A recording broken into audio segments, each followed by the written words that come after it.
ಎಲ್ಲರಿಗೂ ನಮಸ್ಕಾರ ಸ್ನೇಹಿತರೆ. ಸ್ಮೃತಿ ಮಂದನ ಸ್ಫೋಟಕ ಬ್ಯಾಟಿಂಗ್, ಇನ್ನು ಬಲಿಷ್ಠ ಡೆಲ್ಲಿಗೂ ಮಣ್ಣು ಮುಕ್ಕಿಸಿದ RCB. ಇನ್ನು ಈ ವಿಡಿಯೋದ ಸಂಪೂರ್ಣ ಮಾಹಿತಿಯನ್ನು ತಿಳ್ಕೊಂಬರೋಣ ಬನ್ನಿ. ಅದಕ್ಕಿಂತ ಮುಂಚೆ ಯಾರೆಲ್ಲ ಚಾನಲ್ಗೆ ಸಬ್ಸ್ಕ್ರೈಬ್ ಮಾಡ್ಕೊಂಡಿಲ್ಲ, ಸಬ್ಸ್ಕ್ರೈಬ್ ಮಾಡಿಕೊಂಡು ಬೆಲ್ ಐಕನನ್ನು ಆಲ್ ಇಟ್ಕೊಳ್ಳಿ. ಹಾಗೆ ಎಸ್ಪೆಷಲಿ ಎಲ್ಲ RCB ಅಭಿಮಾನಿಗಳು ಈ ವಿಡಿಯೋಗೆ ಲೈಕ್ ಕೊಡೋದು ಕೂಡ ಮರಿಬೇಡಿ. ಇನ್ನು ಸ್ಟ್ರೈಟಾಗಿ ವಿಡಿಯೋ ಸ್ಟಾರ್ಟ್ ಮಾಡೋದಾಯ್ತು ಅಂತಂದರೆ, ಡೆಲ್ಲಿ ಕ್ಯಾಪಿಟಲ್ಸ್ ಮಹಿಳಾ ತಂಡ ಮತ್ತು ನಮ್ಮ ರಾಯಲ್ ಚಾಲೆಂಜರ್ಸ್ ಬೆಂಗಳೂರು ಮಹಿಳಾ ತಂಡಗಳ ನಡುವಿನ ಪಂದ್ಯ ನಡೆಯುತ್ತೆ ಅಂತಲೇ ಹೇಳ್ಬೋದು. ಅದು ವಡೋದರಾದ ಕೋಟಂಬೆ ಸ್ಟೇಡಿಯಂನಲ್ಲಿ ಅಂತಲೇ ಹೇಳ್ಬೋದು.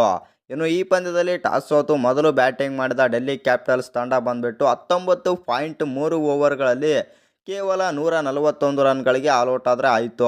ಇನ್ನು ಈ ಗುರಿಯನ್ನು ಬೆನ್ನತ್ತಿದ RCB ನಾಯಕಿ ಸ್ಮೃತಿ ಮಂದನ್ ಅವರ ಸ್ಫೋಟಕ ಅರ್ಧಶತಕ ಹಾಗೂ ವ್ಯಾಟ್ ಅವರ 42 ರನ್ಗಳ ಕೊಡುಗೆಯಿಂದಾಗಿ ಕೇವಲ 2 ವಿಕೆಟ್ ಕಳೆದುಕೊಂಡು ಇನ್ನು 22 ಎಸೆತಗಳು ಬಾಕಿ ಇರುವಂತೆ ಜಯದ ನಗೆ ಬೀರಿತಂತಲೇ ಹೇಳ್ಬೋದು ನಮ್ಮ RCB ತಂಡ. ಇನ್ನು ಈ ಮೂಲಕ ಈ ಸೀಸನ್ನಲ್ಲಿ ಆಡಿದ 2 ಪಂದ್ಯಗಳಲ್ಲಿ ಏಕಪಕ್ಷೀಯ ಗೆಲುವು ಸಾಧಿಸಿರುವ ಹಾಲಿ ಚಾಂಪಿಯನ್ RCB ಪಾಯಿಂಟ್ ಪಟ್ಟಿಯಲ್ಲಿ ಕೂಡ ಅಗ್ರಸ್ಥಾನವನ್ನಾದರೆ ಕಾಯ್ದುಕೊಳ್ಳುವಲ್ಲಿ ಯಶಸ್ವಿಯಾಗಿದೆ. ಇನ್ನು ಈ ವಿಡಿಯೋ ಇಷ್ಟಾಗಿದ್ದರೆ ಒಂದು ಲೈಕ್ ಮಾಡಿ, ಶೇರ್ ಮಾಡಿ. ಹಾಗೆ ಇನ್ನು ಯಾರ ಚಾನಲ್ಗೆ ಸಬ್ಸ್ಕ್ರೈಬ್ ಮಾಡ್ಕೊಂಡಿಲ್ಲ, ಸಬ್ಸ್ಕ್ರೈಬ್ ಮಾಡಿಕೊಂಡು ಬೆಲ್ ಐಕನನ್ನು ಆಲ್ ಇಟ್ಕೊಳ್ಳಿ. ಹಾಗೆ ವಿಡಿಯೋಗೊಂದು ಲೈಕ್ ಕೊಡೋದು ಕೂಡ ಮರಿಬೇಡಿ.